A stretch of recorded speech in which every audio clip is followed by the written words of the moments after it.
ദൈവനാമത്തിന് മഹത്വം ഉണ്ടാകട്ടെ. നമ്മുടെ കർത്താവായ യേശു ക്രിസ്തുവിൻ്റെ നാമത്തിൽ എല്ലാവർക്കും എൻ്റെ സ്നേഹവന്ദനം. യുഗങ്ങളിലൂടെ ക്രിസ്തു 5-ാം ഭാഗം നമുക്ക് ലഭിച്ചിരിക്കുന്ന മലയാളം ബൈബിൾ ആ വിഷയം കൂടി ഉൾപ്പെടുത്തി മുന്നോട്ട് പോകാം.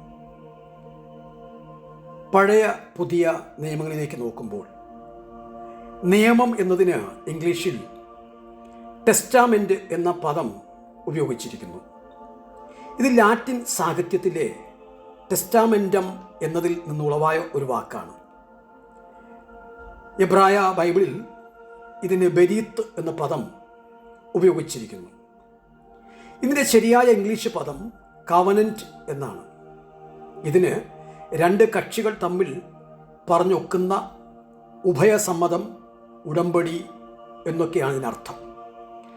പാപം മൂലം അകന്നുപോയ മനുഷ്യനെ ദൈവവുമായി നിരപ്പിക്കുന്നതിനുണ്ടാക്കപ്പെട്ട ഉഭയസമ്മതം അഥവാ ഒരു ഉടമ്പടിയാണ് ബെരീത്ത്. പുതിയ നിയമത്തിൽ ഇതിന് തുല്യമായ ഒരു ഗ്രീക്ക് പദം ഡിയാതെക്കെ എന്നാണ്.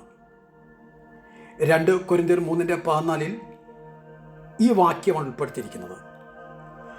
ആദം, അബ്രഹാം, യാക്കോബ്, ദാവീദ് ഇങ്ങനെ തുടങ്ങിയവരോടുള്ള നിരവധി ഉടമ്പടികളാൽ സമ്പന്നമാണ് പഴയ നിയമം. പുതിയ നിയമം എന്ന പദം തിരുവത്താഴ സമയത്ത് കർത്താവ് ഉപയോഗിച്ചിരിക്കുന്നത് മത്തായി എഴുതിയ സുവിശേഷം 26-ാം അധ്യായത്തിന് 27 മുതൽ 29 വരെയുള്ള വാക്യങ്ങളിലും, അതുപോലെ 1 കൊരിന്ത്യർക്ക് എഴുതിയ ലേഖനം 11-ാം അധ്യായം 25-ലും 2 കൊരിന്ത്യർ 3:6 കാണാൻ കഴിയുന്നുണ്ട്. 2-ാം നൂറ്റാണ്ടിൻ്റെ അന്ത്യത്തോടെ പഴയ നിയമം, പുതിയ നിയമം എന്നീ നാമങ്ങൾ സ്ഥിരീകരിക്കപ്പെട്ടു. ഇസ്രയേൽ ജനതയുടെ തിരഞ്ഞെടുപ്പും തുടർന്നുള്ള ചരിത്രവുമാണ് പഴയ നിയമം.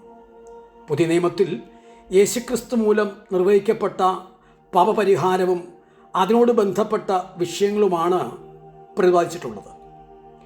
പഴയ നിയമം മോശെ മുഖാന്തരം ദൈവം ഇസ്രയേലിനോട് നൽകുന്ന ഉടമ്പടിയാകുമ്പോൾ, മനുഷ്യവർഗത്തോട് യേശുക്രിസ്തു മുഖാന്തരം ദൈവം ചെയ്ത ഉടമ്പടിയാണ് പുതിയ നിയമം. പഴയ നിയമത്തിൽ ന്യായപ്രമാണവും പുതിയ നിയമത്തിൽ സുവിശേഷവുമാണ് അടിസ്ഥാന വിഷയങ്ങൾ. നിഴലായ പഴയ നിയമം അതിൻ്റെ പ്രാരംഭവും പൊരുളായ പുതിയ നിയമം പര്യവസാനവുമാണ്. ബൈബിൾ ഭാഷകളിലേക്ക് നോക്കുമ്പോൾ പഴയ നിയമം എബ്രായ ഭാഷയിലും പുതിയ നിയമം ഗ്രീക്ക് ഭാഷയിലുമാണ് എഴുതപ്പെട്ടിട്ടുള്ളത്. എങ്കിലും മറ്റ് ഭാഷകളുടെ സ്വാധീനം ബൈബിളിൽ ദൃശ്യമാകുന്നുണ്ട്.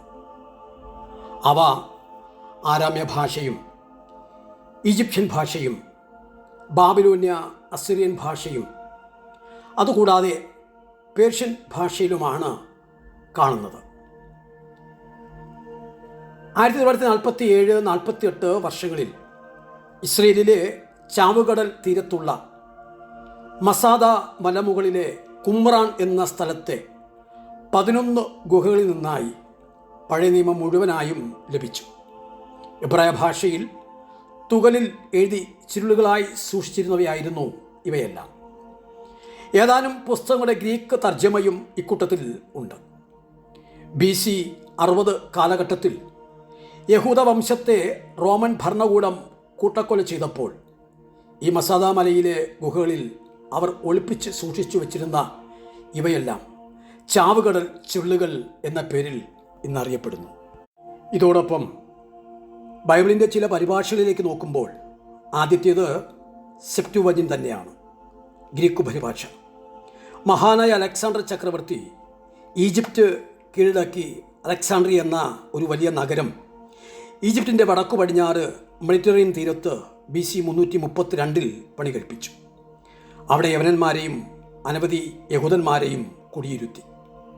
പിന്നീട് അത് യഹൂദന്മാരുടെ ഒരു ശിലാകേന്ദ്രമായി തീർന്നു. അവിടുത്തെ ഭാഷ ഗ്രീക്കായും പരിണമിച്ചു. തുടർന്ന് അടുത്ത ഭാഗത്തേക്ക് വരാം. ദൈവം അനുഗ്രഹിക്കട്ടെ.